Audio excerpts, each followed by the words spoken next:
पुन्हा नव्याने भाग 14. नेहा किती धावपळ करत आली. कामावरून तिला लगेच सोडलंही. विचार करता करता त्याला आठवलं, तिनं आपल्या बॉसला नंबर दिला पण मला सांगितलंही नाही. बॉसने हिला त्रास दिला तर, उगाच फोन वगैरे केला तर. त्याला आतल्या आत गुदमरून आलं. मला का नाही सांगितलं? मी तिचा नवरा आहे, मला न विचारता का नंबर दिला?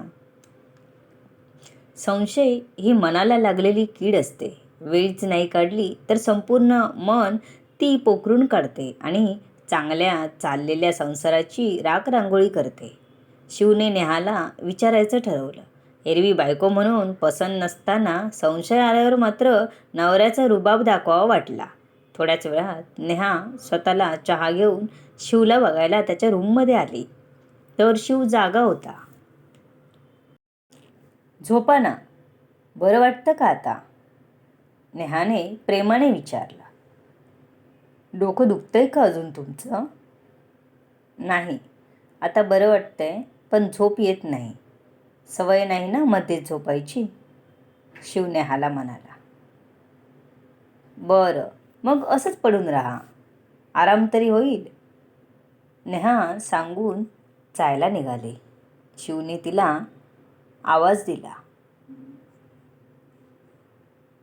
नेहा. शिवने आवाज दिला. बोला. नेहा बोलली. बस ना, तू आलीस की बरं वाटतं. शिव बोलला तशी नेहा बेडवर बसली. तिने त्याच्या डोक्यावर हात ठेवला आणि शिव खल्लास झाला. त्याला परत तसंच होऊ लागलं जसं नेहा जवळ आली की व्हायचं. डोक्यावरचा हात त्याने तिथेच घट्ट पकडला. नेहालाही जाणवलं, पण तिला त्याची सवय होती. तो तिच्या जवळ येण्याला किंवा हात पकडण्याला तिचा कधीच आक्षेप नव्हता. ती पहिलीच त्याची झाली होती. चिन्मय त्याचं प्रतीक होता. तरीही शिव स्वतःला सावरायचा प्रयत्न करत होता. तो क्षण खूप कठीण होता. त्याने तिचा डोक्यावरचा हात काढून छातीवर ठेवला. शिव. नेहाने खूप हळू आवाज दिला. त्याच्या हाताचा कंप आणि उष्णता तिला जाणवत होती. तिचंही शरीर त्याच्या या क्रियेला प्रतिसाद देऊ पाहत होतं. इतक्यात त्याने तिचा हात झटकला. नेहा, जा तू, प्लीज जा. मी स्वतःला नाही थांबवू शकत. शिवचा वाढलेला श्वास तिला सगळं सांगत होता. पण तो असं का वागत होता देव जाणे. नेहा बायको होती त्याची, तरी इतका विचार त्याने का करावा कळत नव्हतं. त्याने बेडवर पालतं होत स्वतःच्या भावनांना आवरण्याचा प्रयत्न केला. जवळची उशी घेऊन तिच्या भोवती हात टाकून घट्ट मिठी मारली त्याने. नेहाला त्याने जबरदस्ती जायला सांगितलं होतं. त्यामुळे ती मनातून दुखावली होती. तिलाही भावना होत्याच. खूप कठीण होतं तिलाही त्याच्याजवळ जाण्यापासून रोखून ठेवणं. तिच्या डोळ्याच्या कडा ओल्या झाल्या. कसं समजावू यांना की जेवढी तुम्हाला गरज आहे तेवढीच मलाही गरज आहे. तुमच्या जशा भावना आहेत तशाच माझ्याही आहेत. मी कोणाला सांगू?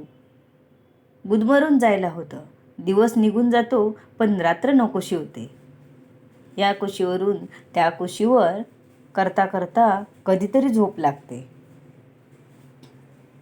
तुम्ही का रोखताय स्वतःला? मी फक्त आणि फक्त तुमची आहे. ती हळूहळू पुटपुटत होती.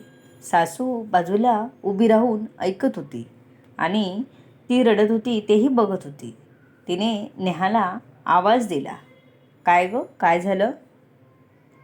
ती काही न बोलता सरळ जाऊन सासूला मिठी मारते आणि रडते.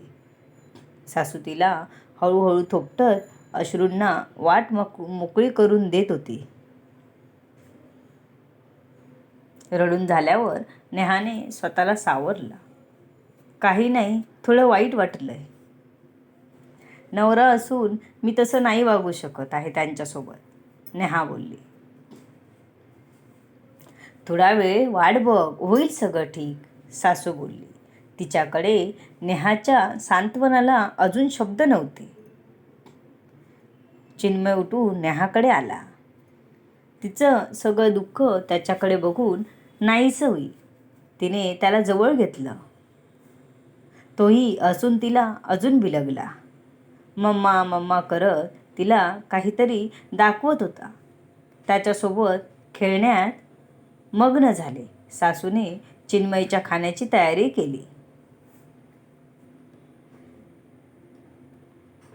शिव थोड्या वेळात फ्रेश होऊन चहा घेण्यासाठी आला. त्याचं आणि तिचं नातं जरा वेगळ्याच वाटेवर आलं होतं. मगाशी जे झालं त्यानंतर नेहासमोर जायला त्याला बरं वाटत नव्हतं. पण एकाच घरात कुठे जाणार होता. तो हॉलमध्ये आला तर चिन्मय नेहासोबत खेळत होता. त्याने आईकडे चहा मागितला. आई चहा घेऊन आली. काय रे, बरं वाटतंय ना आता? डोकं कसं काय दुखलं तुझं? शिवच्या आईने शिवला विचारलं. आई, अगं मी खूप दिवसांनी सगळं बघतोय. कदाचित माझ्या डोळ्यांना त्रास होतोय, म्हणून मी लवकर आलो, शिव बोलला. त्याने एकदाही नेहाकडे बघायची किंवा बोलायची हिंमत केली नाही. चहा पिऊन तो रूममध्ये निघून गेला.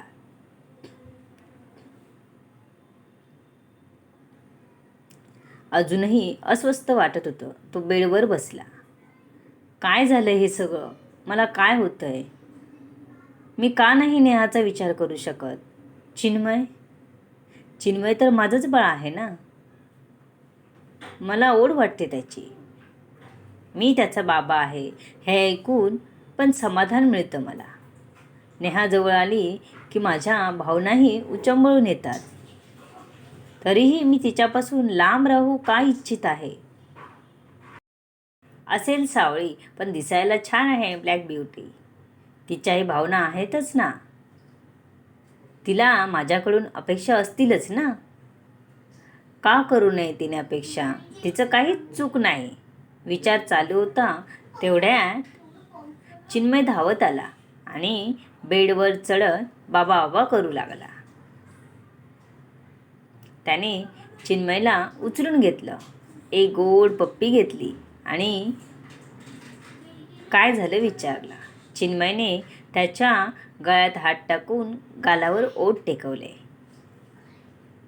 काय झालं माझ्या पिल्लूचं? कशाला मला पप्पी देतोय? काय हवंय? तुला माहीत आहे का, बाबाला बू झाला होता, शिव त्याला प्रेमाने सांगत होता. चिन्मय लगेच बू बू बू करायला लागला. शिव हसला. त्याला घेऊन बाहेर आला. त्याला बाहेरच्या पॅसेजमध्ये फिरवत त्याच्याशी गप्पा मारत होता. त्या दोघांना असं एकमेकांशी छान छान गप्पा मारताना बघून नेहाला बरं वाटलं. किती दिवसांनी हे असं बघायला मिळत होतं. ती हसली आणि मान डोलवली आणि किचनमध्ये निघून गेली. पिता पुत्र असेच हसत खेळत राहोत हीच मनात इच्छा होती तिच्या. हा भाग इथेच संपला. बघूया कथेत पुढे काय होतं ते. तोपर्यंत तुम्ही ऐका आणि कमेंट करा आणि कशी वाटते कथा सांगा मला.